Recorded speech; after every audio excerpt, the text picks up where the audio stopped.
And we're live. Hello.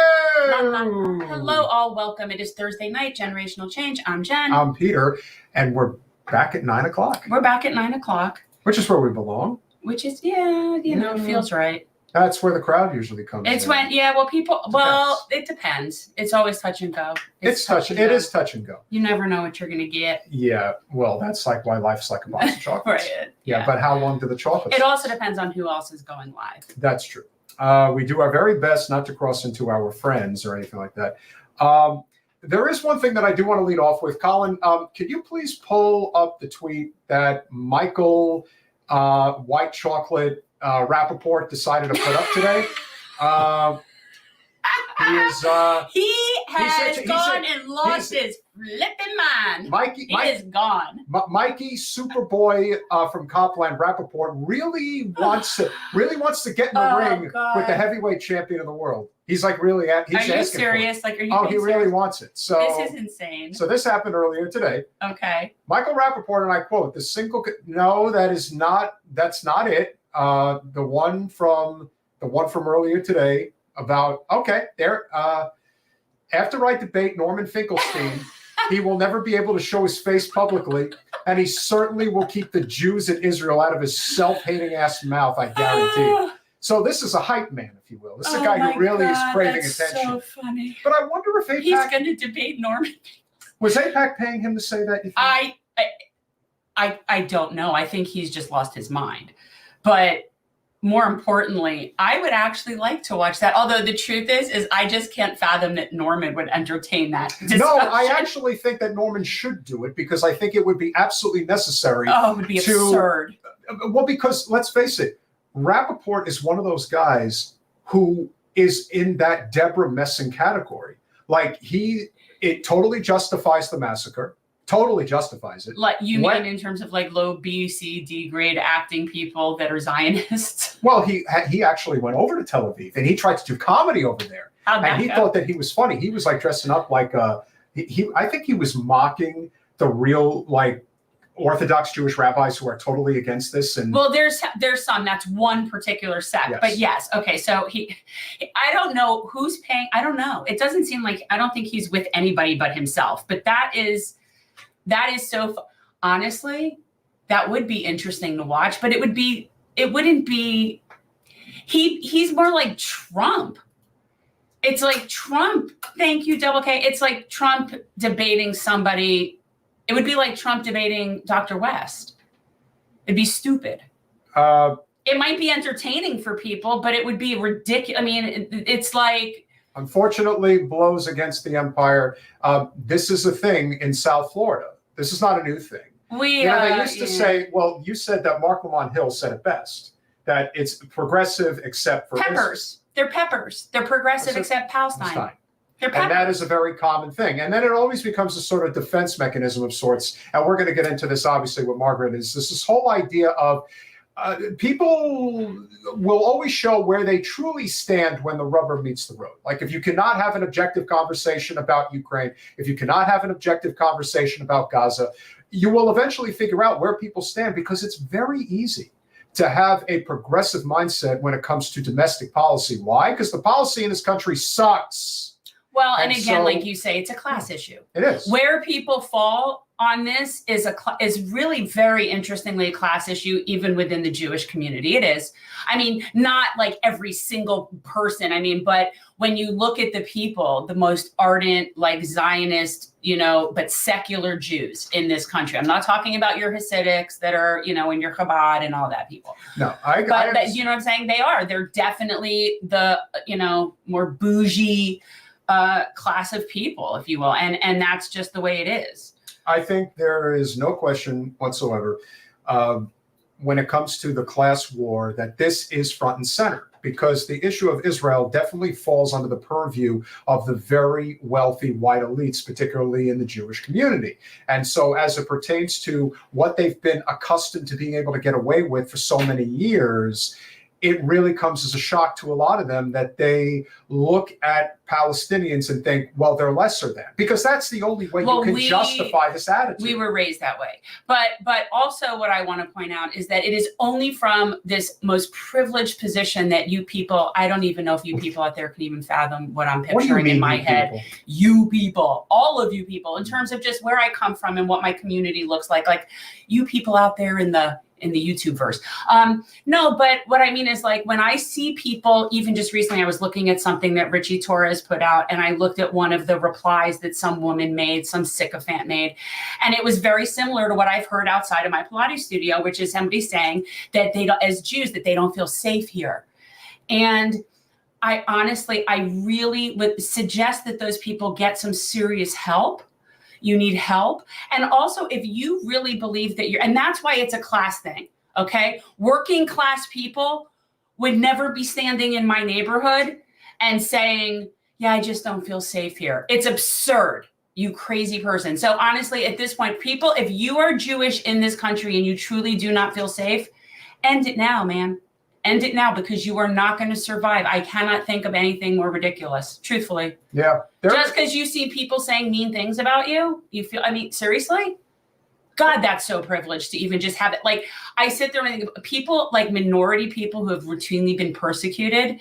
It's like, I know you believe it's their issue is just being called mean things, but it's really bigger than that. And that's what's so frustrating, is these people are so concerned with somebody said something anti-Semitic. So they don't like you. You're Jewish. Pull up your big girl panties. Move on. But therein lies, as you've often said, you find out who really is in control based on who you can and cannot insult. Yes, we're not allowed to insult Israel. We're not allowed to insult Israel. And so as it comes full circle, I do think that it would actually be on par. I mean, I know Norman is holding out for being able to debate Bill Maher, but seriously. Another ridiculous waste of his time. Debate, Michael, right? It's not even going to be a debate, but you should give the platform to Rappaport, because somebody at that level who is being basically boosted by AIPAC and DMFI, you need to be able to basically box them to death. I'd have a better debate with Enoch, who's the lizard that lives in this garage. Hey, listen, as far as I'm concerned, we would love to host that debate between Michael Rappaport and Norman Finkelstein. No, I don't know that I could keep a straight face for that. I honestly, to me, it's ridiculous that we're having this conversation. But seriously. But from our perspective, and since it's a much bigger platform, Katie Halper, I know you threw your hat in the ring. You are the right person. That would be so glorious if because then you would get thousands upon thousands of people that would tune in. So good. I would actually, it would be entertaining, but honestly. But I think it would be effective.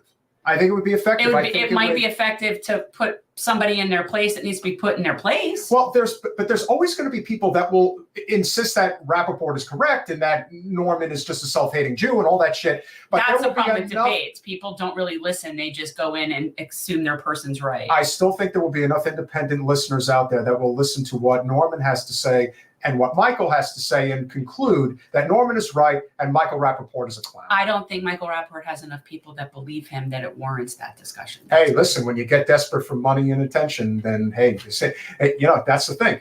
He's no longer an actor. He's a court jester. They're all ridiculous. As far as I'm concerned, somebody make a meme of Michael Rappaport wearing a court jester's outfit because it would be very appropriate. And I know we're not double, it's double vision, but it actually happened again. Oh, double K, we love you. And by the way, it is like Erev President's Day weekend, which I thought about since Margaret was coming on. Whenever I think about President's Day weekend, I think of the book. But so Well, let's not keep our public waiting. She is an exceptional writer at the Black Agenda Report. She is an exceptional activist who had to put me in my place a couple of times because I hold a couple of our former presidents in higher regard than maybe I should. But they're all dead to me at this point. Well, they are all dead, literally. Not just figuratively. Oh, no. The Weekend at Bernie situation, including the one that's in the White House right now, I'm not saying. convinced he's actually still there. And that's something we could talk about because it is clear. For those of you who have not read the article in the Black Agenda Report, Democrats and the mediocre Black misleaders. And we'll get into that right now. That's the Black misleadership class I've heard so much about. Margaret Kimberley, welcome back to Generational Change. Thanks so much. Great to be here. Hi, it's good to see you. And, I know you weren't specifically coming because it's President's Day, but it is sort of like interesting to me. Like it doesn't seem coincidental that you're here for President's Weekend. But you have been putting out some seriously good material lately. Not that you don't always. I don't know what to say, like as if you don't always put out good material. But so let's start with that. Let's start with the Black misleadership class that we hear so much about. And I know this is something that I really learned about when I was in Atlanta for a Block Cop City action. This is something that the Atlanta activists deal with quite a bit there in their nice blue city that everyone thinks is just so democratic. And full of Black misleadership is what they call it. And I had not really heard of it like that. So talk about this and what is happening here. And who that tool is. I mean, I know who she is, but Well, Simone, thanks so much. It's great to be back. It's been a while. But that's my column from, I think it was last week. That's Simone Sanders Townsend, now a host of an MSNBC show where hacks go to die, apparently. She worked for Biden's campaign. She worked for Kamala Harris. I think she also worked with Bernie Sanders' campaign. So she's got all of the credentials. But now her role is keeping Black people on board for Joe Biden. A heavy lift because no one likes him.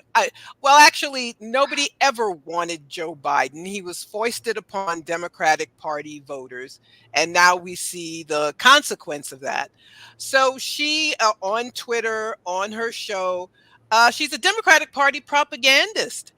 But these people, they aren't even good at it. They're just clowns. They're just buffoons. The DNC chair, Jamie Harrison, is it Harris or Harrison? Harrison. Harrison, thank you. He, was giving a speech and he gave one of these horrible canned lines. I hate it. Exhorting Black people to vote. And he says, the hands that picked cotton will now pick presidents. I hate that line so very much. And it's the kind of thing that someone will say who doesn't really have anything to say. And these people who are so mediocre. And then yesterday there was Jamal Bowman talking about hip hop, how hip hop was going to ease inequality. I'm blanking on it right now. It just seemed so horrible and so ridiculous. But it also shows the level of disrespect the Democratic Party has for Black people, that they get these hacks who aren't even, actually, they don't want smart people, because if you had smart people, they wouldn't be shilling for the Democrats. And so that's why I wrote that some of these folks are in media. Some of them are Democratic Party operatives, some of them are elected officials, but their goal is to try to keep Black people in line and excited about a man they're not excited about, or the woman that they may dump him for and try to prop up, which is a whole other story. I don't know. I think those are trial balloons, but at any rate. I think that the whole concept of her having even any supporters is a fiction. I've said this many times. I don't think it's real. I think it's a handful of sorority sisters and a whole bunch of bots. And it's because you're talking about someone less popular than Joe Biden. Like, that's like ridiculous. And also, just, I don't know anyone. I have not met someone who likes her. Personally, like even just out canvassing with Democrats, Republicans, like wherever I have not met anyone other than a couple of people that are sorority sisters that like her. Am I hallucinating? Like, how is that even? You're not hallucinating. Nobody. Remember when she ran for president herself, she didn't get any delegates from California, from her home state. Right. She's such a strange person to me. She was a attorney general for her state, a senator, a former presidential candidate herself, but she cannot talk off the cuff to save her life. It's weird. The cackling, nervous laughter, the inability to say she looks like she's high. Maybe she is high. I don't know. Maybe she's a pill popper. But the fact that she was a prosecutor, the fact that she bragged about locking Black people up, people didn't forget that. But that's where, and the fact that he chose her at all. I would love to know the backstory of why he chose Kamala Harris. But that's where we are now. Identity. Yeah, but they couldn't have. There was nobody else.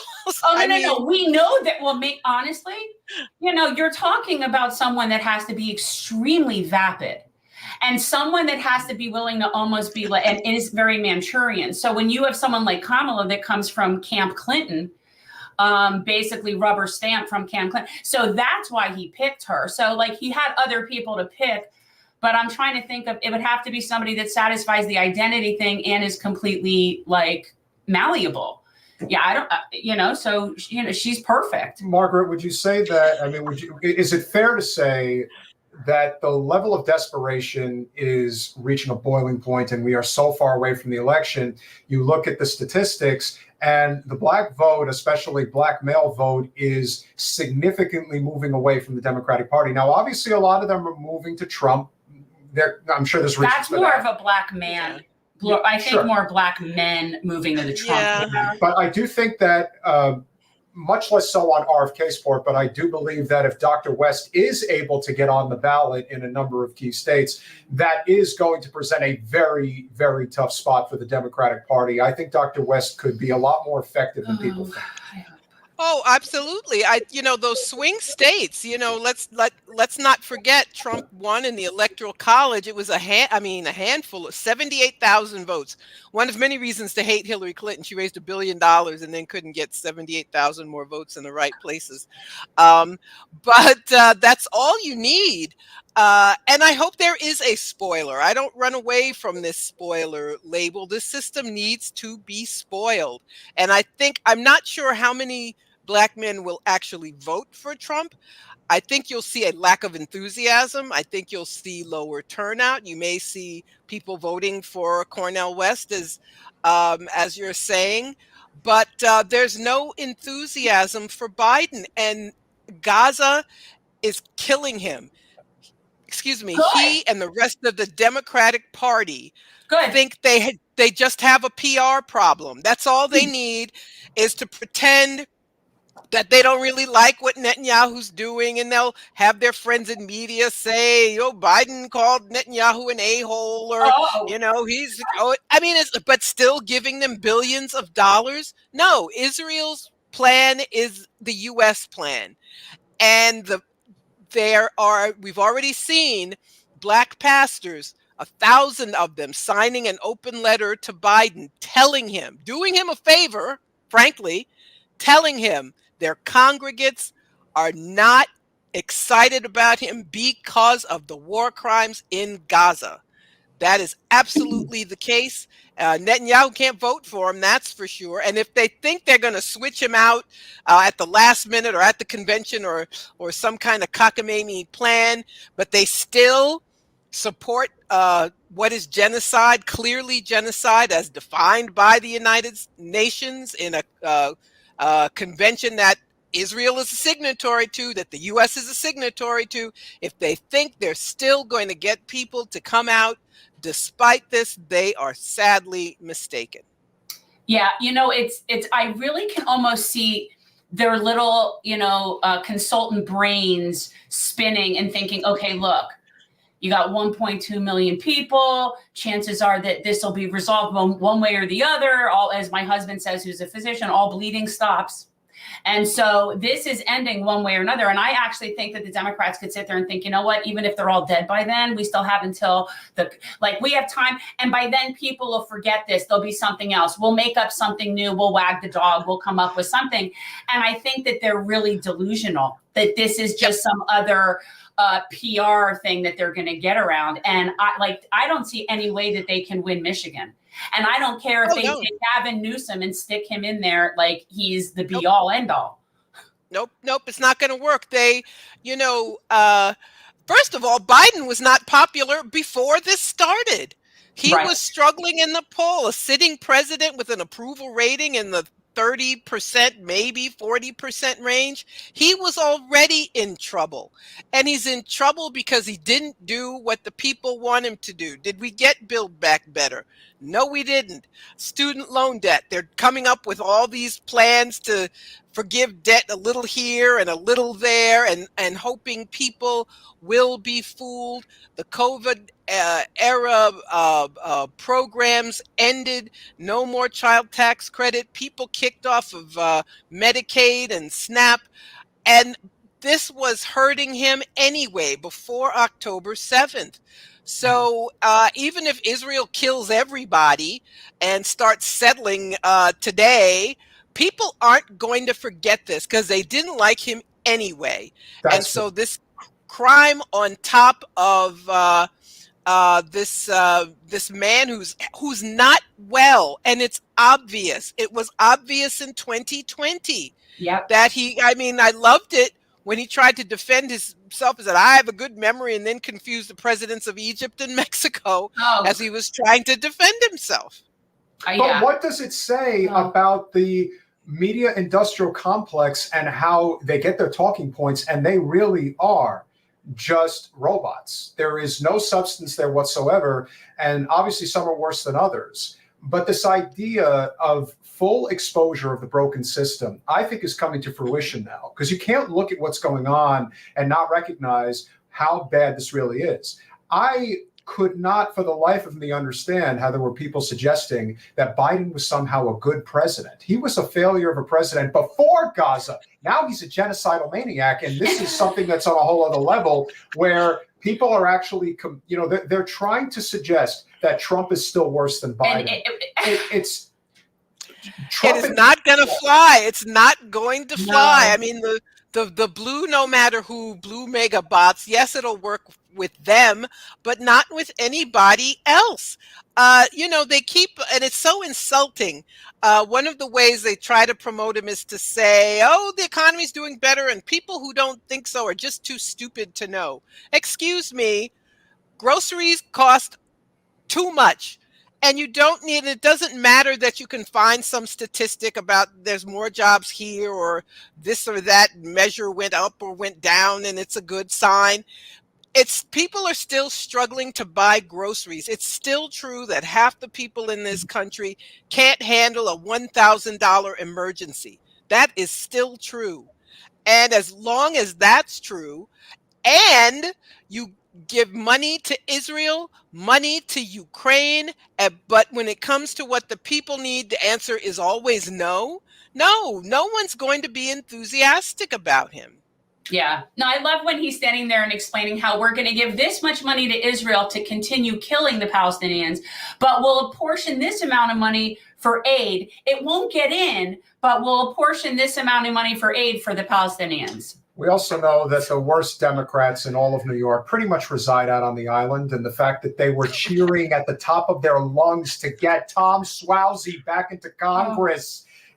This guy, to the credit of, and we're friendly with a number of the progressive activist groups out on the island. The Long Island activists, we love those guys. And of course, it was the Long Island activists who had a member get up on the stage with Suozzi when he was celebrating his victory and threw up the Palestinian flag.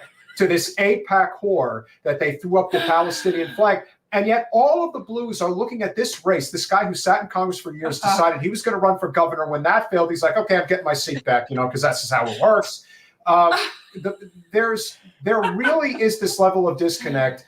It's very difficult to watch, but I'm also convinced that there is this sort of ginned up support system that isn't really there. It isn't. That's what I think. How could it possibly be? Because if you're going to cheer Suozzi getting back in there, they're paying people to be at these things. I really believe we know they have to pay people to go to their march, right? I think. Well, the old political adage: if you want to look successful, get a big crowd in a small room. So they probably rented a small room in a hotel and packed it with about 50 of their cousins and neighbors or people they paid. But his victory speech was about the border and how they're going to be as cruel as the Republicans and have no new ideas on immigration.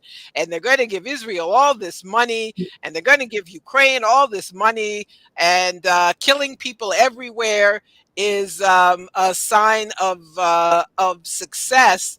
But this guy is a loser. He lost race for a county executive that he should have won. Then he came back for Congress. As you said, he tried to run for governor, which was kind of hilarious. He gave up the seat and Santos won, one of the biggest embarrassments for the Democratic Party. I was like, you don't have opposition research? How did this guy win? I thought it was great. No, my theory is that it's Andy Kaufman, but like that whole thing can't be real. And it's almost like it wasn't. And he was just literally, what kind of wackadoo can we sit in here and take up the seat in case I don't win and I could come back? Like that guy is off the wall. Like that's just not even. It's almost like too purposeful.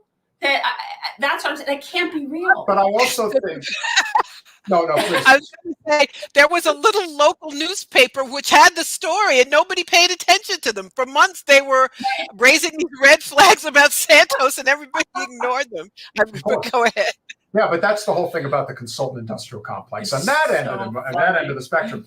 What I think must be talked about, and again, I do agree that the whole exposure of how corrupt the Democratic Party establishment really is, the fact that they go all in on somebody like Tom Suozzi without hesitation, because they know that he is going to deliver for corporate special interests as well as anybody can on the Hill. But you have been talking at great length for a number of years now about what a failure the squad really is. And now it's coming home to roost because one of the only people who ever seems to speak out in any capacity, however tepidly it may be, for issues that do matter to working class people, Cori Bush, who has not really taken the type of chances that she's really needed to, is now faced with a situation where she's likely going to get bumped out of Congress. I said they would get at least one of them. I thought it would be Ilhan Omar. It seems to me that Cori looks like to be the one right now who is on the ropes. I mean, this is not, granted, this election is not for another 6 months, but at the same time,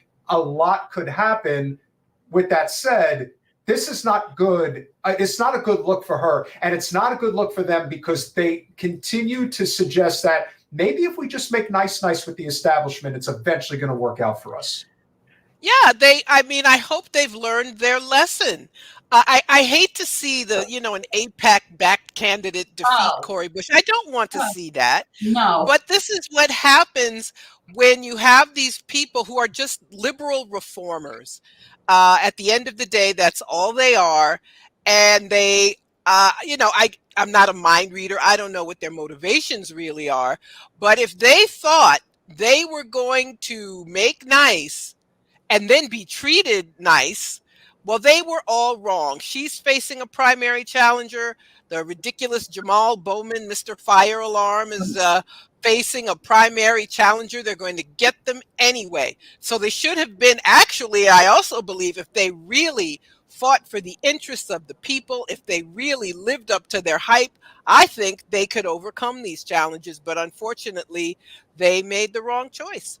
I mean, they're coming after Corey every which way. This nonsense that went down with her husband, all of that stuff is all courtesy of AIPAC and the like. And what's even more amazing is that it was proven within like 24 hours that, no, actually, she's above board. She did everything the right way. There's nothing going on. But once it's out there, it's out there. Of course. But what I was going to say is that depending on when this poll was conducted, like polls change very quickly, especially when we're dealing with whenever this was done in the news cycle that was just recently where there was shit coming out about her. So for all I know, they did this poll right when that happened. And so it could be skewed. And by the time, and 6 months is a long time, if that has any impact on this.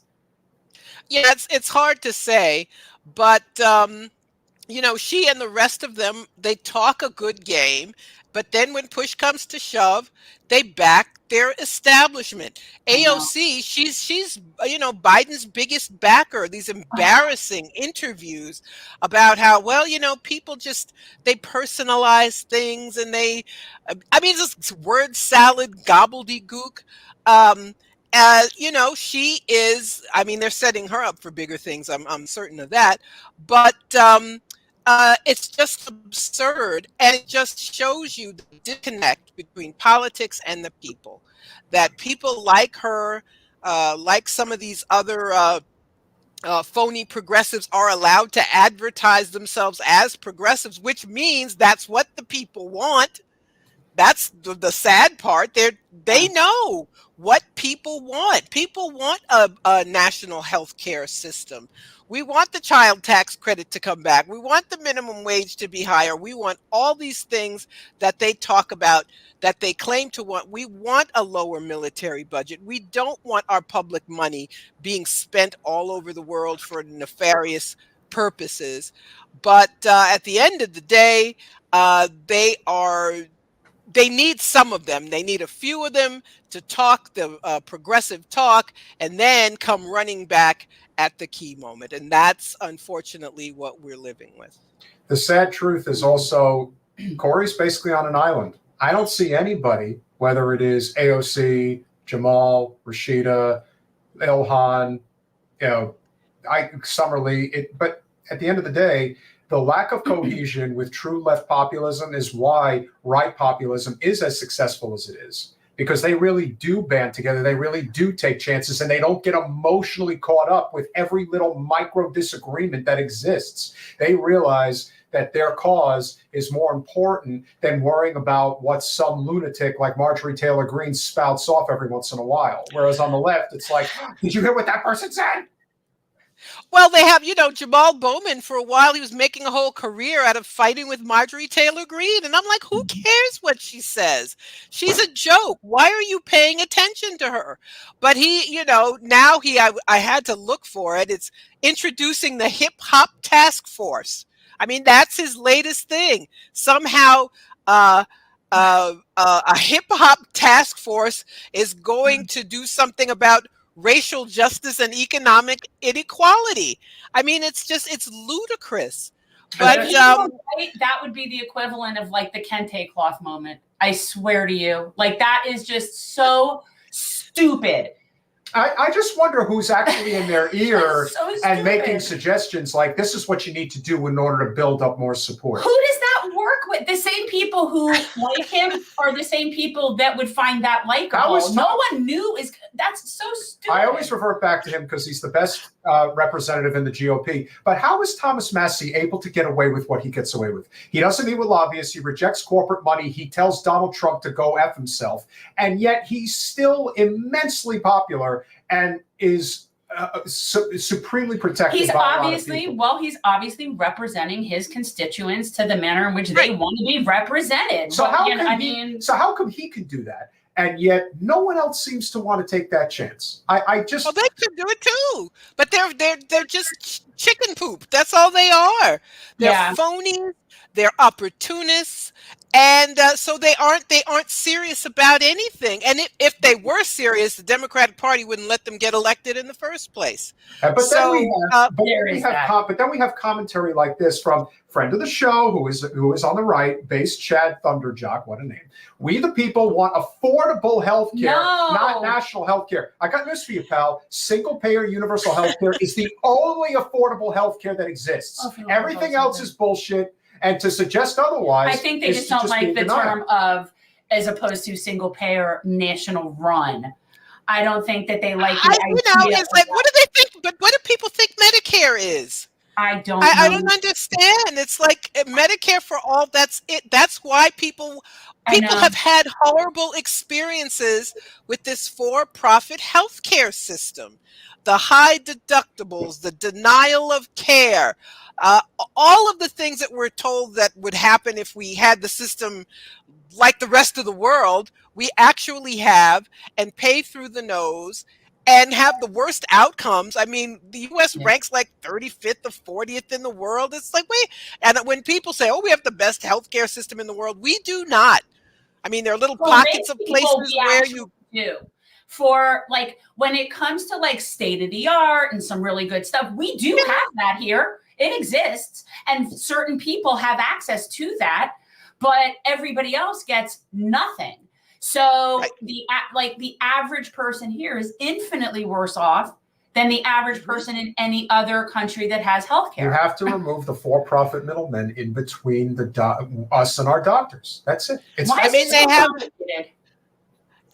not really, but then we're told, was it the Wall Street Journal had an article, it would be terrible if you paid less for pharmaceuticals, or this is actually a good thing for you to go broke paying for this stuff. I don't know.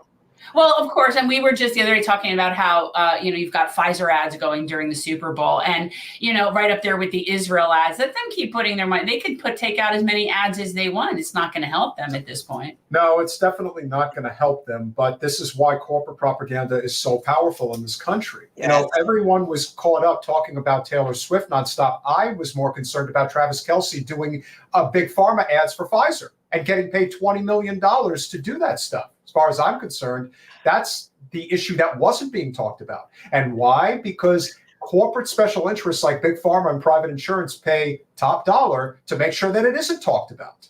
It's amazing. They're so absolutely. With that. How much does a Super Bowl commercial cost? They cost millions of dollars. $7 million for 30 seconds. And who has that kind of money? Big corporations, the AIPAC lobby, but no one who represents what people want, no one who represents a ceasefire has that kind of cash. And actually, even if they did, they'd probably be rejected through, some kind of a ruse. But propaganda works. That's why they do it. You just repeat something. It's not complicated. Keep repeating something and make sure the people who have something else to say are not heard. And that's what they do with the corporate media. They all cover for Biden. I mean, the level of what passes for journalism in this country is horrible. That's stenography. That's stenography. But that is a perfect transition to the one person who technically is in what you would call corporate mainstream media, who decided not to cave to the protection of all hail, they say all hail Emperor Trump. Well, it really is all hail Emperor Biden, because that's how they treat him. They treat the emperor like the emperor has no clothes, like everything's fine. No, our emperor just has no cognizance. But according to Jon Stewart, something's going on here. Candidates, they are both similarly challenged. And it is not crazy to think that the oldest people in the history of the country to ever run for president might have some of these challenges. Now, Democrats will say that any criticism like this, especially of Biden, is unfair because you just don't know Biden like they know Biden. President Biden, who I've been around numerous times just in this last year, is sharp, he's focused, he's bright. He is sharp, intensely probing, and detail-oriented and focused. This is a man who is sharp, who is on top of his game, who knows what's going on. He's smart. He's on his game. I was in almost every meeting with the president. The serious face. She's got the serious face. In her defending Joe being on his game, she can't formulate a normal sentence. It gets better. And the president was in front of and on top of it all. coordinating, wax on, and directing wax off leaders who are in charge of America's national security, not to mention our allies around the globe. What is that? Yeah. Apparently you haven't seen this, Margaret, right? Well, I had heard about it, but I'd not. Apparently, the word "sharp" is focus group tested. But anyway, yeah, everybody's always sharp. He's as if, but they act as though we can't see. We can see him falling asleep. We can see him confusing people. Mitterrand, who's been dead, who was the president of France, who he said was the chancellor of Germany, who he just talked to. I mean, this is a symptom of dementia. For it is literally, it's not just being nasty. It's not making fun. People aren't stupid. You can see that he is not well. I've had two family members deal with dementia, and the most obvious symptom is when they're told they have forgotten something and they get very angry and very forceful. I didn't forget nothing. Don't you dare say that. And every time Joe is confronted in the slightest way possible, he reacts the exact same way. This is so funny, though. Jon Stewart. Are you going to play the rest of the clip? Let's keep going, because now it gets really hysterical. Did anyone film that?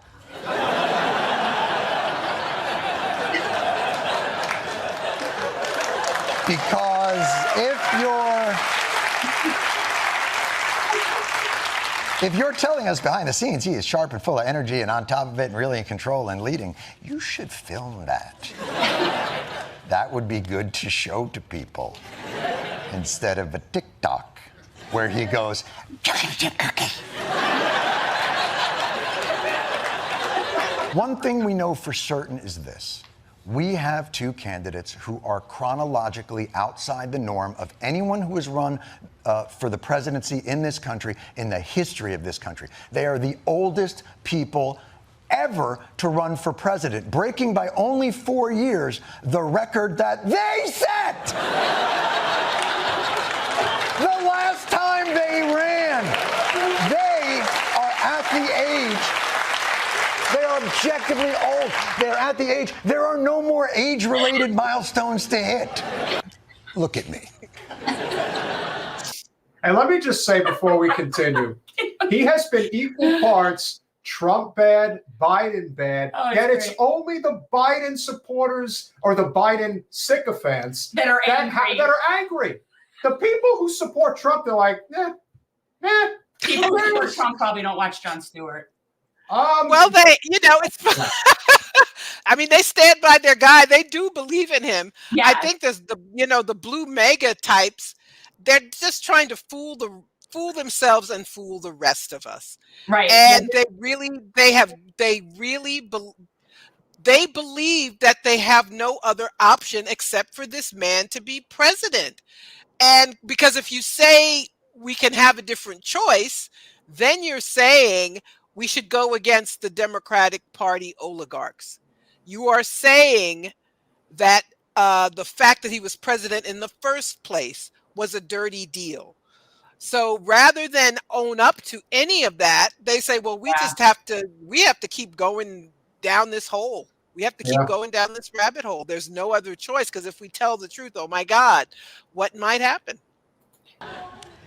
Look what time hath wrought.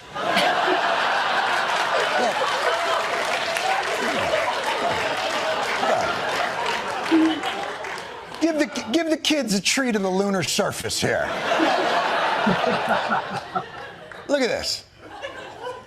I'm like 20 years younger than these. The stakes of this election don't make Donald Trump's opponent less subject to scrutiny. It actually makes him more subject to scrutiny. If the barbarians are at the gate, you want Conan standing on the ramparts, not chocolate chip cookie guy.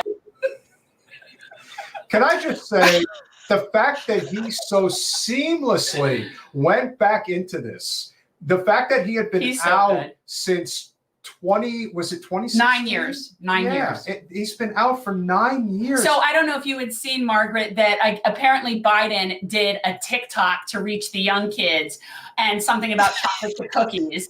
Wait, I'm not on TikTok, but so apparently that's what he's mocking. It's amazing. But he's right.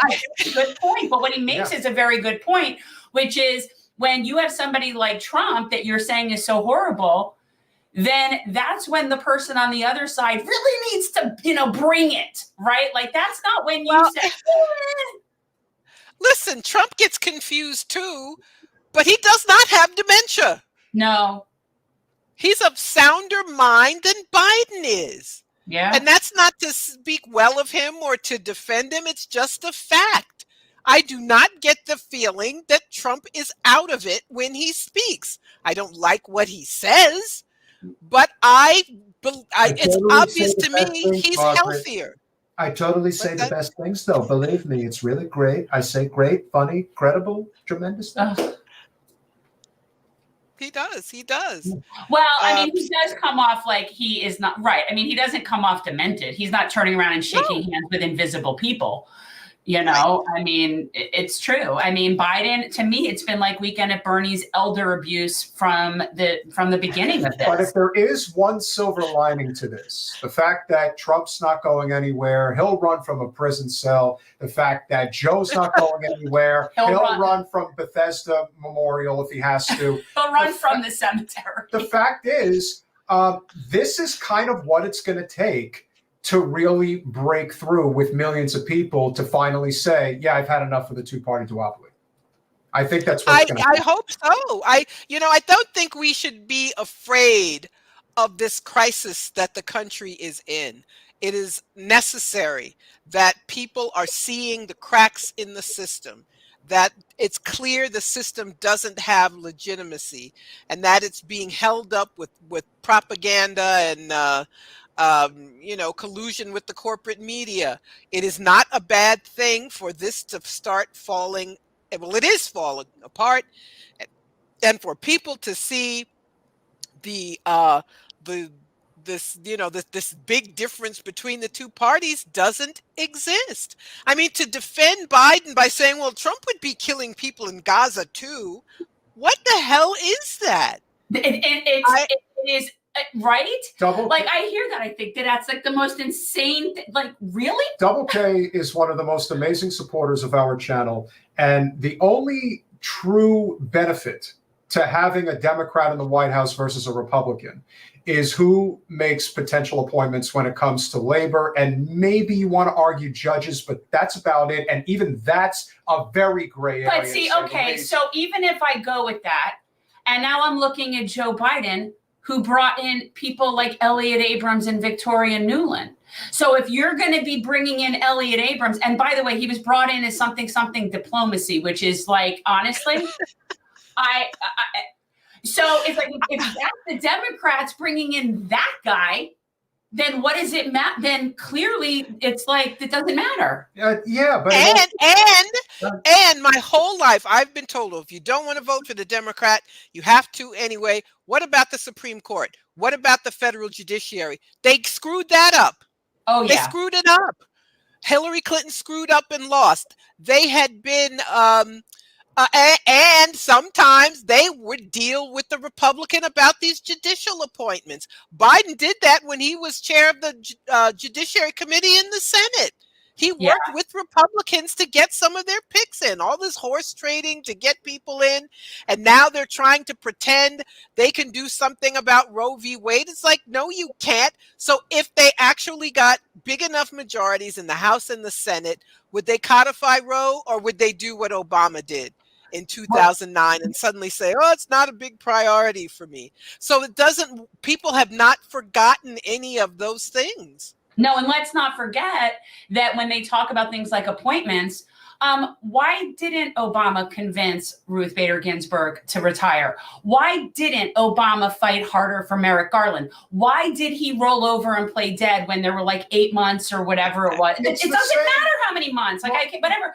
But it's like, so that is contrived opposition. When I see that, then that's not real opposition. So then it's okay. So great. So he appointed someone. Yes, arguably, I would have rather had Merrick Garland than somebody, let's say Amy Coney Island or whatever, or that blowhard Kavanaugh. Yeah. But like, yeah, I would rather have Merrick Garland, but I didn't see anybody fighting for that. No, that's why it's not a battle. They rolled over and played dead like nothing happened. And then they were okay with rolling through everybody and not even putting up a remote fight when the shoe was on the other foot. And Margaret, that's why anybody who can see the game for what it is, when it comes to Alito and when it comes to I'm blanking on his name. Who? Thomas? No, Roberts? No. Well, you're running out of people. Yeah, who am I forgetting? Thomas. And so the fact that you've got Thomas and Alito, who clearly are in the twilight years, at least in terms of being on the court, they will hold out for another 4 years until a Republican gets in there, and then they'll step down, and then they will be replaced. Like, this is a game. At this point, you have to. And they're bought off. I mean, I did not have bribed Supreme Court justices on my bingo card, but then I was like, well, should you be surprised? Of course, that's what it is. And Ruth Bader Ginsburg, it makes me so angry that people want to speak well of her. She was already 80 years old. She'd already had cancer. Obama knew there was a chance they could lose the Senate, and she should have stepped down. Yeah. And they thought Hillary was going to win. That was the other thing. But at any rate, that's enough reason to hate Hillary Clinton right there. Except people still defend her. She's the biggest loser. How about that? She's a piece of work. I didn't even get a chance to bring this up, and it's good that you brought up her name. So it's only happened twice. We do have a TikTok account, but it's strictly for the show. It's for clips and just things that we talk about. You will be featured very, very soon. And so one of the things that became clear is that over the course of, I think, maybe 2 years that we've been running the TikTok shorts, we've only been flagged once. And that was for Jen's most viral clip talking about the truth about what's going on in Gaza and how Zionism was constructed. Oh, you didn't tell me that.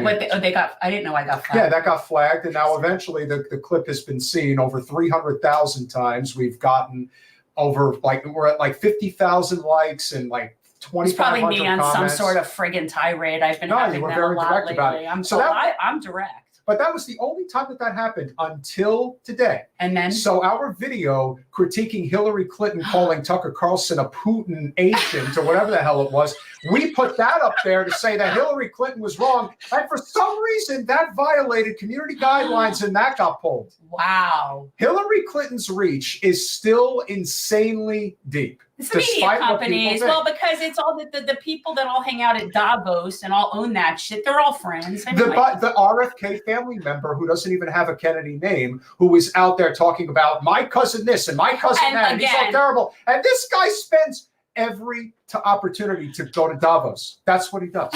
But we have to listen to him because he knows what's best for us. Well, it's so funny when you talk about TikTok, the Republicans are always like, it's run by the Communist Party of China. And I'm like, no, it's not. It's like the rest of the social media platforms. It's like, no, actually, it isn't. And I love the guy from Singapore, and they bring him to Washington and grill him. Are you from China? And he's like, I'm from Singapore. Funny. That was it. I mean, Tom Cotton is one of the biggest, pro-war bigots in all of politics. He really takes that cake. He came off like all Asians are the same. He totally could not hide that. He wasn't even trying. I'm Singaporean. Same difference. What?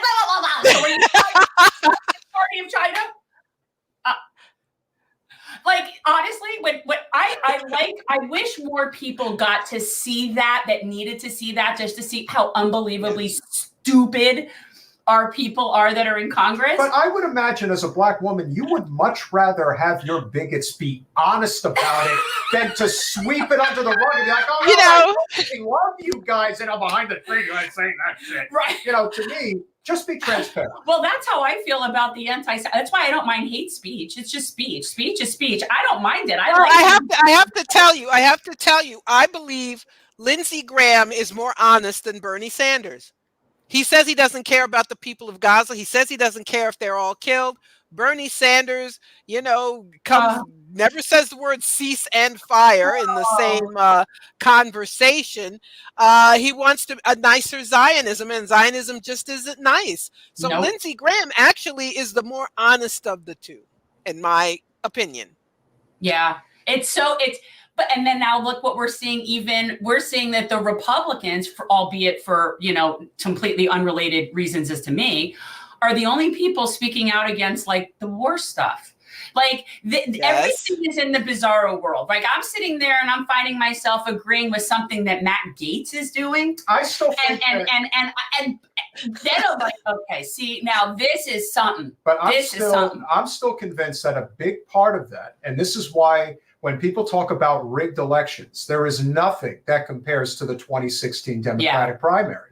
Bernie Sanders in 2016 was everything that a U.S. president should be. He appealed to every corner of the working class, and they could not have that. There was a clip when Bernie was really being Bernie, when a Palestinian woman with a hijab on her head came up on stage at an event in Virginia and specifically said how much it hurts, how much people hate me. And he wrapped his arm around her and he talked about how I'm Jewish and I stand with the Palestinian people. It's like, you wouldn't hear Bernie say that now. No. It's like the whole evolution of the way that things have changed, comparatively speaking to where they are now, this fear of Donald Trump. The reason we're here, Bernie, is because you didn't have the balls to stand up to Hillary the way that you needed to. You needed to walk at the convention. You needed to say, I'm going on the Green Party ticket and we are going to win this thing no matter what. But instead, at the 11 o'clock hour, who gives a rat's rear end if he was threatened? He did, obviously. What he had. And instead of doing that, instead of saying, we're going to support Hillary Clinton, even after what just happened over the past year, we're going to support Hillary Clinton. Well, guess what happened, Bernie? Millions upon millions of those working class voters told you to stick it. We're actually going to go with Trump. And they've been with Trump ever since. Yeah. I mean, it's just, it is true. I mean, and Bernie Sanders did the Democrats a favor. He did. He told them, his campaign, his unexpected success, told them that they had a problem with Hillary Clinton. And instead, I mean, what incompetence. It's just grotesque to me. If they didn't know anything else, they should have said, we have to have a kick-ass get out the vote effort. And she would have won. That's really all they needed to do, was just like a slightly better get out the vote effort to win in the Electoral College. But we have, Bernie just wasn't made of the right stuff. He wasn't tough enough. He was still a company guy. And he thought being a liberal reformer that they would accept that. And they said, nope. And then they rigged it again in 2020 and pushed Joe Biden on us. I know. And I feel like with Bernie, I'm watching him and it seems to me like he's falling more and more in line as he gets older. And it's strange to me because as I get older, I'm going further and further to the left in a way that like I'm off there. I'm off there with I'm off there.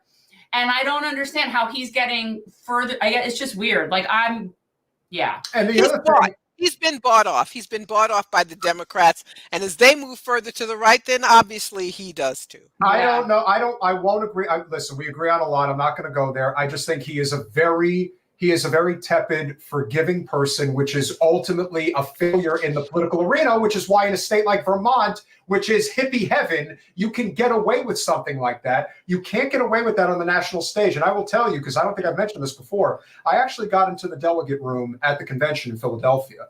And I can tell you that when he said, we have to support Hillary Clinton, they booed him soundly. There was no, I guess this is what we have to do. It's no, across the board. That's where I got my picture taken with David Love. He lost so much credibility after that and lost the movement. And the movement in South Florida that was the Bernie people, they all sort of like meandered into the desert, like wandering nomads. And it really goes to show you that just by his name ID alone, because the campaign in 20 was nothing like the campaign in 16. No. It didn't have that same feeling. It just didn't. And even still, if he played his cards right, he could have been the nominee if he was willing to grab the party by the throat, and he wasn't willing to do it. Well, I guess if you don't want Trump to win again, you have to go with me. And of course, he didn't do anything to try to build a coalition. He could have easily, and again, people can say what they want, but if you're trying to win, you bring in Tulsi Gabbard, you bring in Andrew Yang, you even bring in somebody like Marianne Williamson. Those people that were running that could have easily made sure that you beat Biden and the DNC to the punch. If you had gotten out there and done that first before they're like, oh, we're going to get Buttigieg and Klobuchar and dumbass, with all due respect, I know he's a nice guy, but Beto O'Rourke down in Texas. Beto, I'm coming for your guns in Texas, and they actually all think get on that'll the work. stage and they do that. Bernie, you gotta hit them first. You can't hit them afterwards. It wouldn't have made any sense. Remember that Margaret Beto saying in Texas that he's going to take their guns, and then somehow thinking that he could win a statewide race. I remember him standing on tables all the time and throwing his arms around. I never understood anything like that. But yeah, and I'll never forget Bernie saying, I like Joe Biden. I think he can win. I was like, are you running against him or not? You gave it away. It was done. He did. It was done. Yeah, no, he caved in a lot of ways. The fact that he's not where he should be on Gaza and what's going on has been bothering me for now 4 months. And it's embarrassing. Honestly, it's embarrassing. Well, the truth is they're all, at some point, there will be a reckoning. Now, what that looks like to everybody individually in their own personal lives or professionally, or what that is for everybody, I don't know.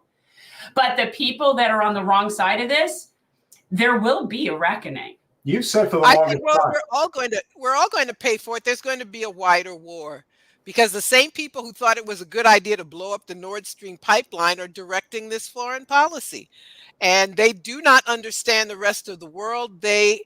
I just feel like it's like they're driving a car off a cliff, and they don't even know it.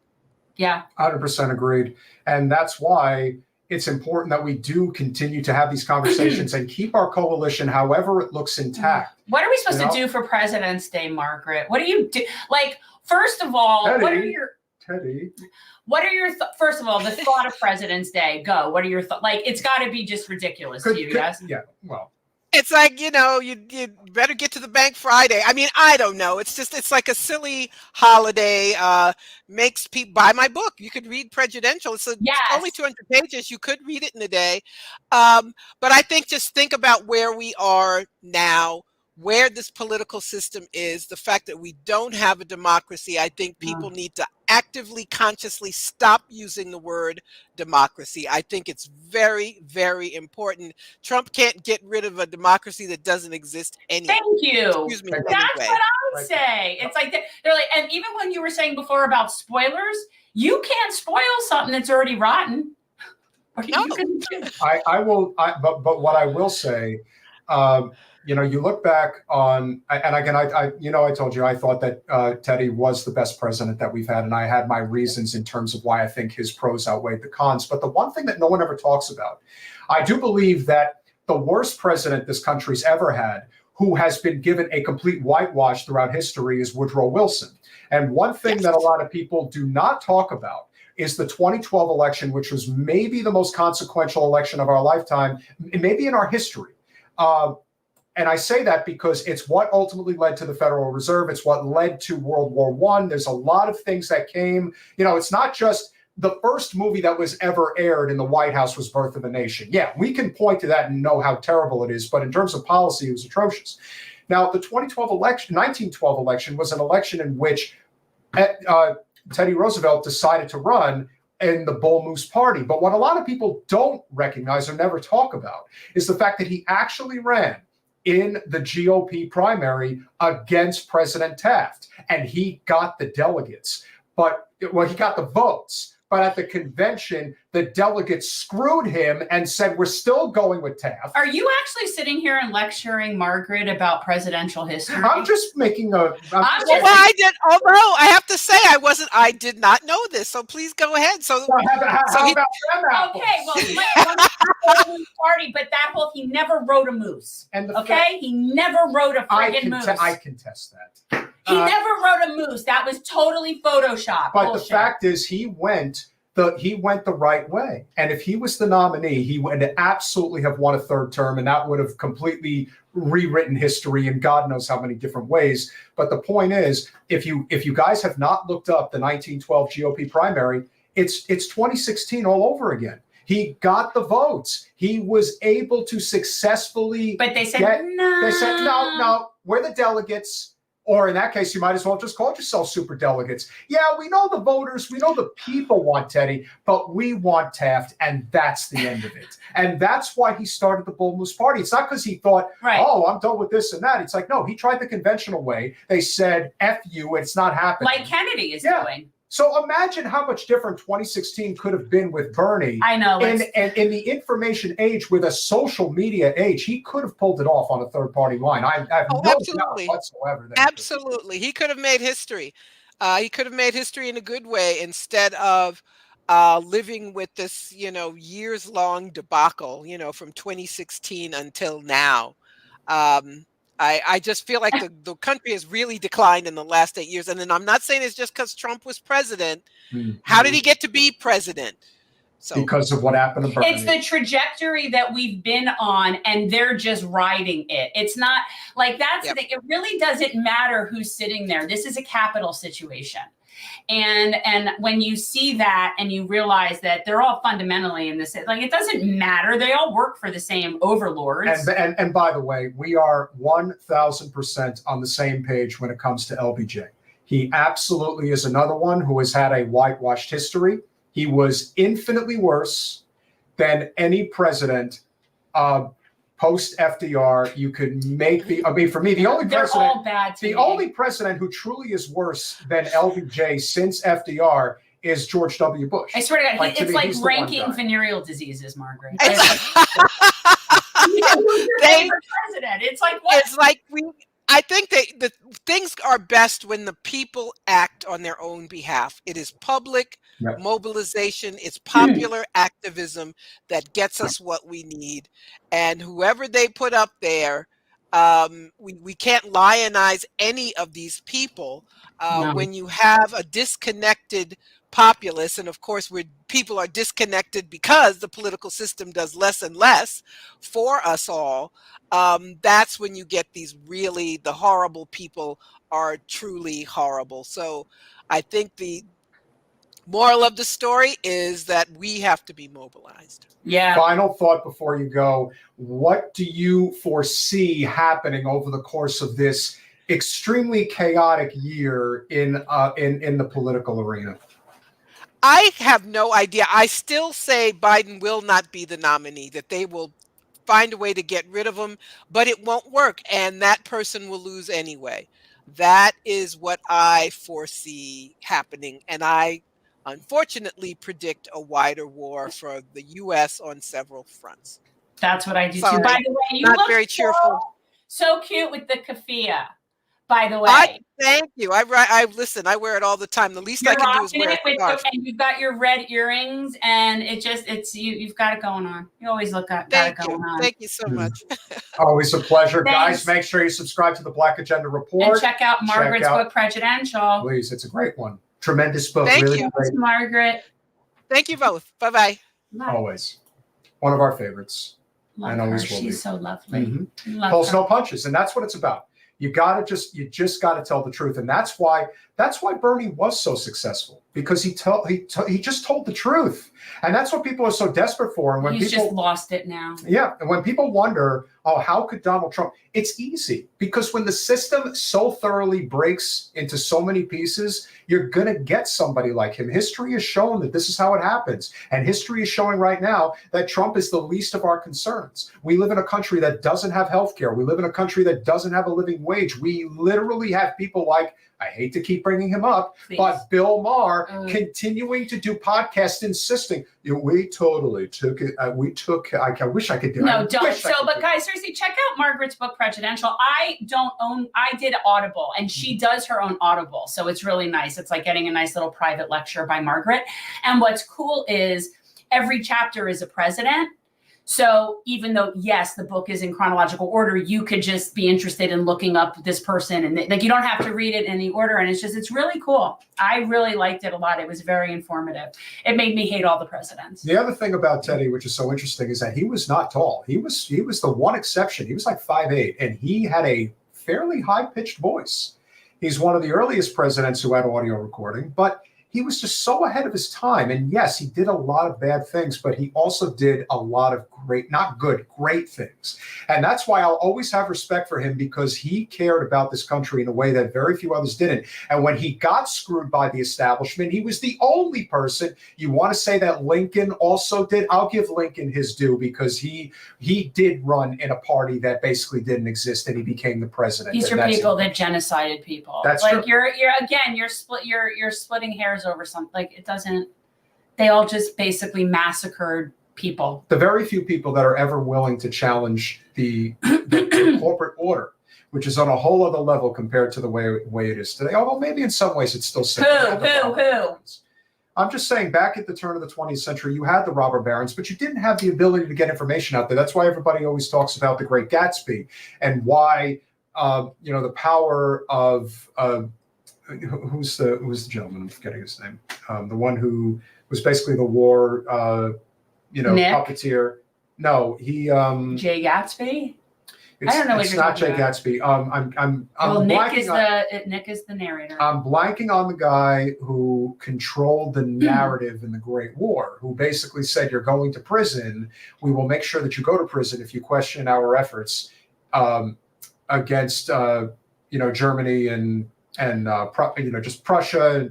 And that was the start of yellow journalism. That's where a lot of those things that you see today, which is just so commonplace. It is a form of yellow journalism, as far as I'm concerned, to defend Joe Biden and pretend like everything's fine. That's not yellow journalism. That's sycophantism. Well, it is sycophantism.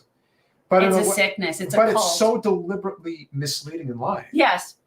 Well, but that's what they're all kind of trained to do at this point. Which is why, and again, Jen and I talked about this. We don't want to get, we're not in the habit of promoting RFK's presidency. But at the same time, the things that he says about these particular issues are sound. And Can I say something that I wanted to say while you were going off on your little history thing? I'm sorry. No, it's okay. Can I say something? Because it reminded me of something that we're going to have to address on the show, because I've been reading a really good book, or listening to a really good book. Okay. And it's Kim Kelly, who is the major labor union person. We had her on that time with Max. She was on that time with Max Alvarez, and this is her book. But it's all about people and the turn of the century and labor organizers, and when they stood up against the war, what even happened to them, then they got incarcerated. And the crossover is what they're always trying to protect against, the crossover between anything, between any groups, between any movements. That's their biggest fear, is crossover. So it made me think we're going to need to discuss the history of the union history. Metal, it's good to see you. Look, the Fannie Willis situation happened earlier today. We've already commented on this. We did this a number of weeks ago. We said universally. By we, he means him.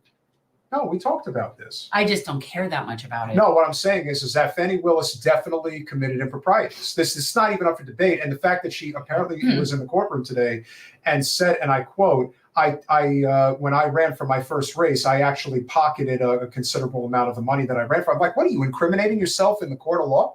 Are you that foolish? But here's the thing. And this is, again, and I'm not in any way, I have no horse in this race.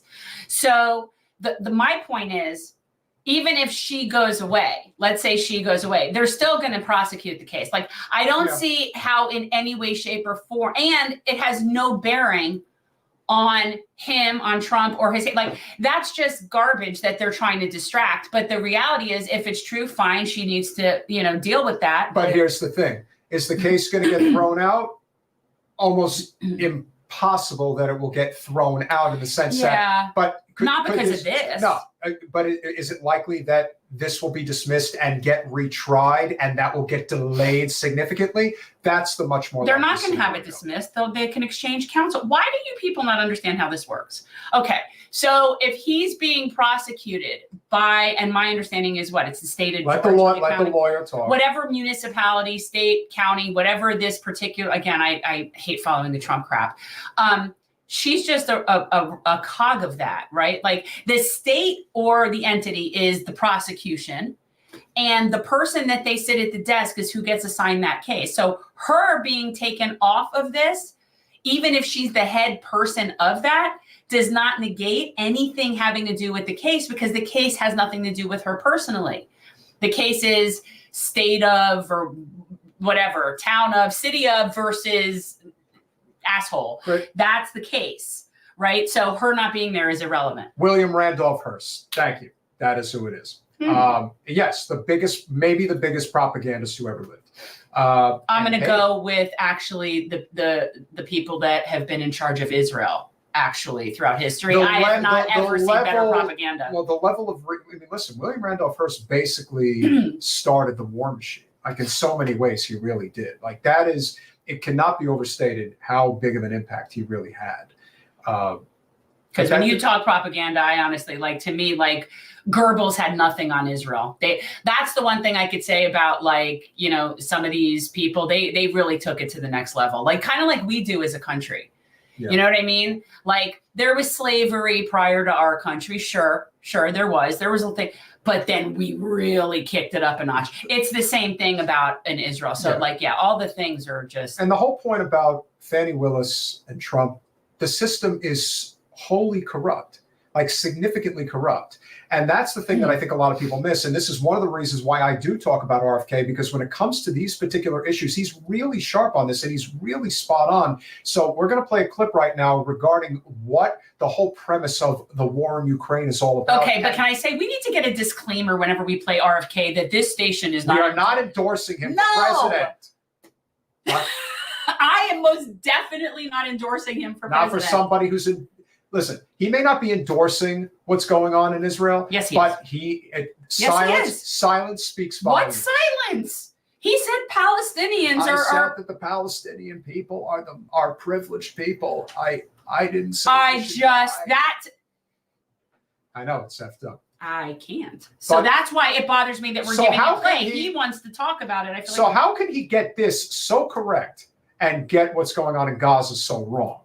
Don't know. But that's why I think there's more to than meets the eye. So here we go. It's a war that should have never happened. It's a war that Russians tried repeatedly to settle on terms that were very, very beneficial to Ukraine and us. The major thing they wanted was for us to keep NATO out of the Ukraine.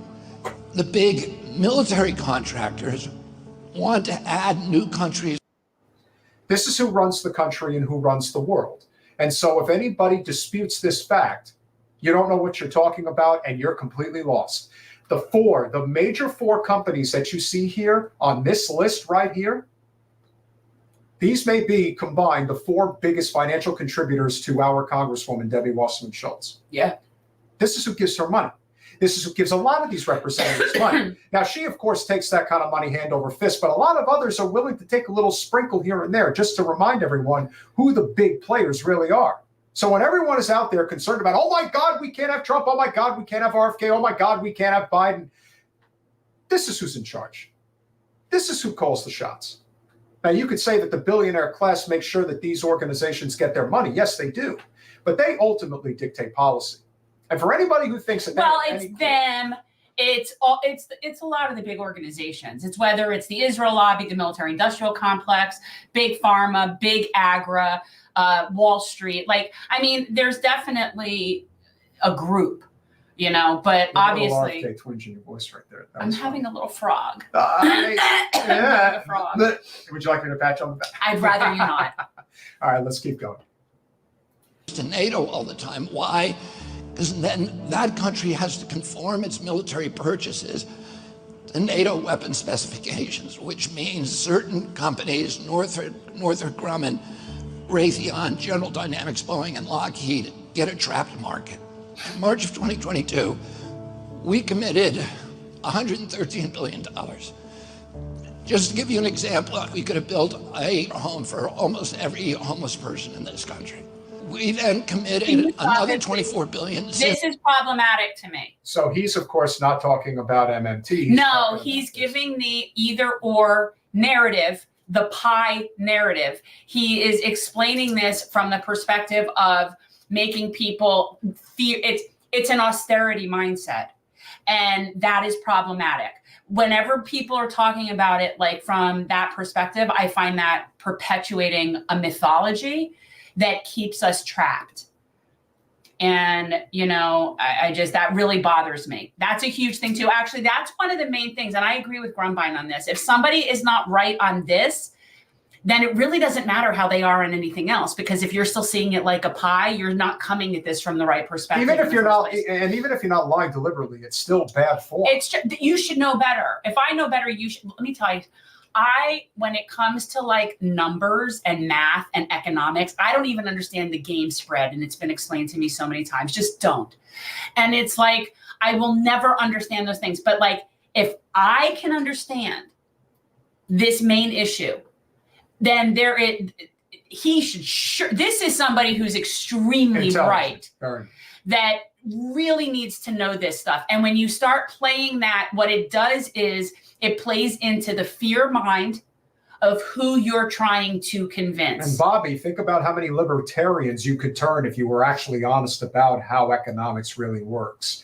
This whole idea of austerity politics is insane. You have a budget that needs to be balanced at the state and local level. At the federal level, it's different. Stop saying it's either or. Stop saying that we are not averse to spending the money on wars because we would otherwise have that money for housing. That's not why I'm averse to it.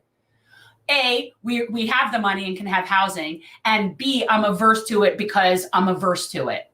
Those two things are completely unrelated. And when you tie things together, like general universal public services with, or versus war, you're maintaining that mindset. So that pisses me off, actually. That 2 months ago, and now President Biden's asking for another $60 billion. But the big expenses are going to come after the war, when we have to rebuild all the things that we destroyed. Mitch McConnell was asked, can we really afford to spend $113 billion to Ukraine? He said, don't worry. It's not really going to Ukraine. Right. It's going to American defense manufacturers. Okay, so this is said like it's a good thing. He says that like that's a good thing. I have said many times before that when I control the power of the purse, the people who get paid first are the people who pay me first. That's how one hand washes the other in Washington. Metal, and here's the thing, Metal, this was actually, the Tucker Carlson Putin interview is actually the first time that I ever heard Putin, that I ever listened to him give an interview, like really ever listened to him, like, give an interview. And if you're comparing how he comes off to making Biden look doddering, I actually think that Putin could win as a write-in candidate right now over Joe Biden. Yeah, it's scary. And how confident, because, and the truth is, and Putin is not exactly a charisma, he's not exactly got it going on, but damn, he's confident. And he's not wrong. When he specifically asked him about the Nord Stream pipeline, that was amazing. You may not have an answer, but your CIA doesn't. That was great. That took real balls. It's balls because he knows the truth. And the thing is, when Putin made this point, which to me, of course, you guys know I'm like big on the whole concept of reason. And Putin makes this point of when you're looking at something like the Nord Stream pipeline, you have to look at who benefits from that and who can actually do that. And when you look at both those things, it's us. It's just common sense, right? So, yeah. And who do you think owns every one of those companies? BlackRock. So Tim Scott, during the Republican debate, said, don't worry, it's not a gift to Ukraine, it's a loan. So raise your hand if you think that loan's ever getting paid back. Yeah, of course it's not. So why do they call it a loan? Because if they call it a loan, they can impose loan conditions. And what are the loan conditions that we impose on them? Number one, an extreme austerity program, so that if you're poor in Ukraine, you're going to be poor forever. Number two, most important, Ukraine has to put all of its government-owned assets up for sale. So how is it that you can say that what's happening in Ukraine is austerity, but you're not going to say it's austerity here in the United States? That to me is, it's almost like he knows the answer and he's pretending like he doesn't know the answer. Well, why does that rule only apply in Ukraine, but it doesn't apply in the United States? Metal, I never really had any opinions about Putin. You've never heard me say crap about him. I don't know anything about him other than he's an oligarch and he's maybe a very powerful oligarch in Russia. I've never had any opinion about him one way or the other. I really haven't. Again, it's, one man's villain is another man's hero. I'm not getting into that. So I've never, I think he he comes off way more competent than Joe. Metal, do you think Biden or Trump is going to protect the Constitution better than somebody like RFK would? None of them are. The truth is, Metal, nobody's protecting the Constitution. We lost 4, 5, and 6 in the Patriot Act, and both Democrats and Republicans keep doubling down on that. And when we end the show, we'll show you one last clip after this. You'll understand why. Multinational corporations, including all of its agricultural land, the biggest single asset in Europe, Ukraine. This is why I have said many a times before that the most dangerous oligarch on the planet is definitely Bill Gates. And the reason I say that is because Bill Gates has his hand in every corner of the war machine because he's obsessed with agricultural land. Like that is his thing. Bill Gates? Bill Gates. Yeah, he wants to own the food supply. And Joe Anthony, I have read that. I'm not sure if that's something we've covered. Yes, economic hitman. Yeah, John Perkins. Yeah, we had him on. Yeah, I'm trying to think. I know I read the book. So yeah, we had him on the show. And yeah, Confessions of an Economic Hitman is actually really quite good. Yeah, I agree. So that's. And again, we are not simping for RFK in any way. No, but you know what? When somebody says the right thing, you call it out, you acknowledge it. But when you say something wrong, like, how are we going to pay for this? We don't have the money. Come on, man. I simply simp for Cornel West. Mm-hmm. At least he gets. Well, does he get it? Get what? MMT. You know, I don't know if he understands that austerity is murder, and he understands that we're lied to about what we can and cannot have. Now, whether or not he's addressed MMT, I don't know. What I can tell you is that if you still think we're defending the Constitution, this will probably put it to bed. On FISA, there are a couple of amendments that are being considered. One of them would require a warrant for every query of lawfully collected data. If that were to pass and get into the bill, would the president veto that bill? So I'm not in a position. We'll try this again. On FISA, there are a couple of amendments that are being considered. One of them would require a warrant. All right, so you know what? They got to us before we could put it out there. But basically the point of the clip is to say that they were questioning the right to habeas corpus. Do you have a Fourth Amendment right or do you not? And according to the latest, what rendition of Goebbels, who's talking for the State Department, says, no, we don't actually think you have a right to habeas corpus. No. Well, and the thing is they get around it in so many different ways. I mean, just for a basic recap, with the Patriot Act, if you just simply declare somebody, it was an enemy combatant, was the term, enemy combatant, then that person no longer has their rights, but the executive branch can just assign somebody that name, right? So there's no due process. So you get denied your due process and convicted without due process. So that Fourth, Fifth, and Sixth Amendments have been gone since the Patriot Act in a way that people really don't understand and realize, because for most people that doesn't affect them on a regular basis. Most people don't have to where they're worrying about the Fourth, Fifth, and Sixth Amendments regularly. They go about their lives. Their house isn't being searched. They're not being arrested. I mean, like, that's most people. And that's how it gets done, is that those are things that don't affect people until it does. I remember once my cousin said something to me, I'll never forget this, when they were talking about like listening in on everybody's conversations, like just the whole idea that they're tracking all of our conversations and all this stuff. And I have a cousin that actually said, well, I don't care. I don't talk about anything like, suspicious. And I'm like, that really isn't the point of that. I don't either. I am seriously, I am the most boring person in the world to do like any sort of like investigation into, but I still see the point in not wanting somebody listening to my phone conversations. I don't blame you. And I think when it comes to our small but mighty channel, it is amazing how, or to what lengths they will go to try to silence us, because clearly whatever we're putting out there is really bothering people. But, it's good to know that we're peaking at around 40 consistent viewers now. Bothering people. Yeah, you're bothering them big time. I'm making people uncomfortable. If you like to support our small but mighty channel, please go over to patreon.com/generational change. For as little as $5 a month, you can become a supporter of our small but mighty channel. We certainly appreciate any and all contributions that you would make. And there is a store now on there. We have a merch store. It's not really merch. It's for people that if you want to, Well, yeah, that you get if you join Patreon, you get the Lulu sticker. But on Patreon, I had been asked by people if there was a way to make a one-time donation. So I set this thing up in a store as a way for you guys to make a one-time donation. So if that's something you want to do and you don't want to subscribe, there's options for that. And the other thing you can do is you could subscribe and then cancel. Like if you just want to do it, I mean, that's what people seem to do sometimes. Don't give them ideas, so want to walk away. So no, but it's like, if that's the easiest way for you to make a small dollar contribution is to do it that way, then do it that way. It's like, I appreciate all help. And of course, if you do not want to put your credit card on the grid for an extended period of time, you can always swing over to Cash App, $Gen Change. That's Any us. contribution would certainly be very much appreciated. What do we have coming up on Monday?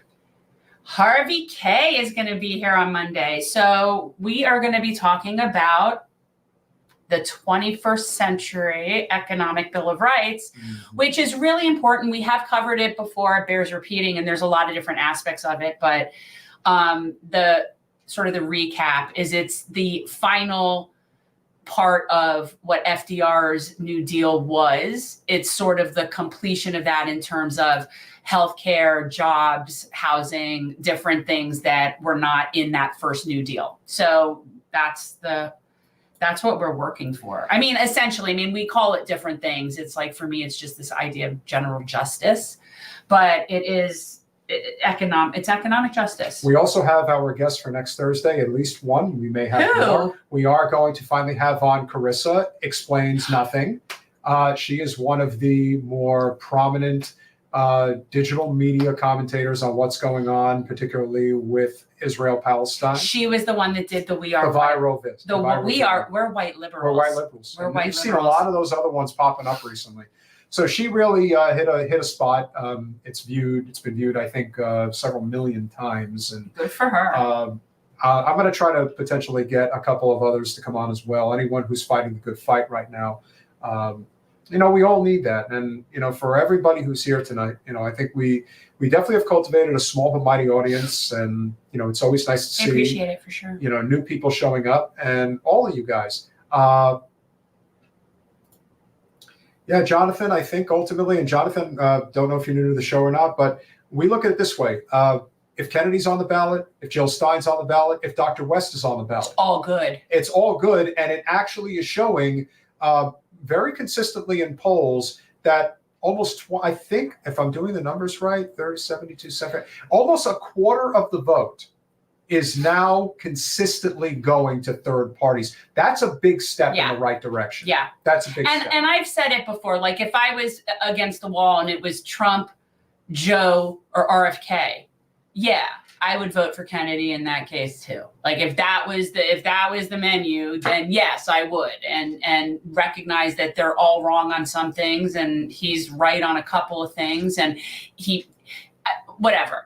But I am a Dr. Cornel West supporter. I will support that campaign. And if he does not get on our ballot for whatever reason, I will most likely vote green. It also speaks to a greater issue, particularly as you've seen with RFK. The DNC is suing him to prevent him from getting on the ballot. They're I hate that shit. And all I'm thinking is, well, keep doing that, because that's going to facilitate as Jen says, the revolution that much faster. That's the martyr effect. Keep doing that. Keep the doing Barbara that. Streisand effect. Well, no, that's just don't look here and then we look there. The martyr effect is if you go after someone and you persecute them, not only are you bringing attention to them, but you're actually driving people over to them out of that. Miss Chewy says, I believe you're new to the show as well, and that does look a little bit like Sophie. There is a little Sophie thing going on there. Is that it? It looks like it could be a little Shih Tzu, but it also looks like it looks a have an easy.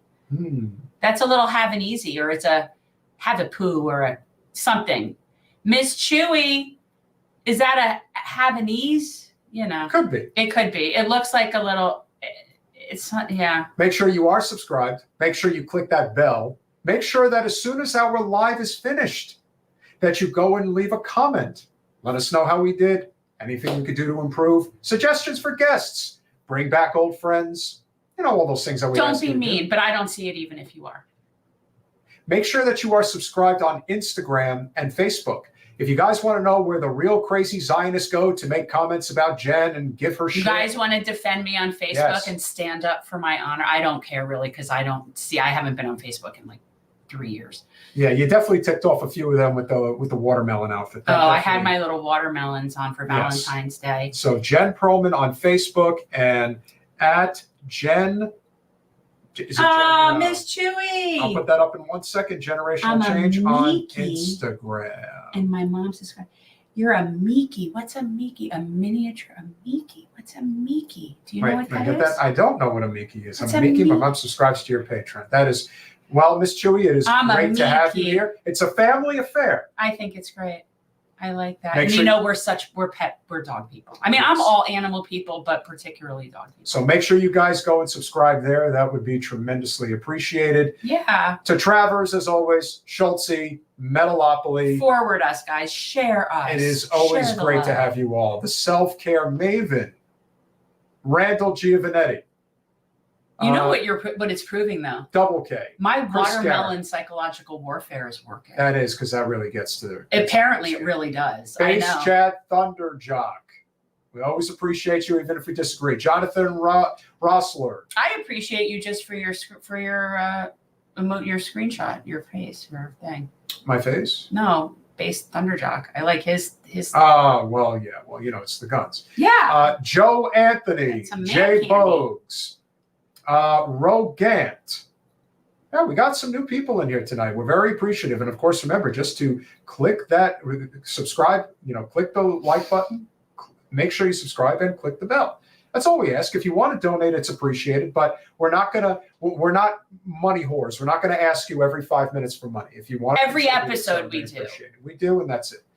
And as a shout out to the people that are our patrons, because I do appreciate, like some of our patrons, we have people that have been patrons since the very beginning. Red Cloud, of course, it's good to see you. Tony D, great to see you. Chris Garrett, of course, all of our YouTube. Yeah, and if you are a YouTube member, we have regularly good people. Yes, we do. We have a YouTube. If you want to become a YouTube member, again, we certainly appreciate it. Remember, Patreon, of course, doesn't take a cut the way that you Google, to be honest, because that's really what it is. And Jimmy Zimzam, it was great to see you in the chat tonight.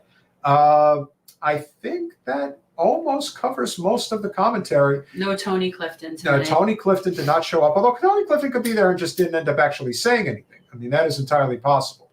So you got to keep that in mind. No, he would have said something. But last but certainly not least, we always say thank you to Double K. Your tremendous support for our channel means the world. It really does allow us. Oh, and I also know that Double K would very much appreciate if we can have Kim Kelly on and come talk about that book. It's called Fight Like Hell.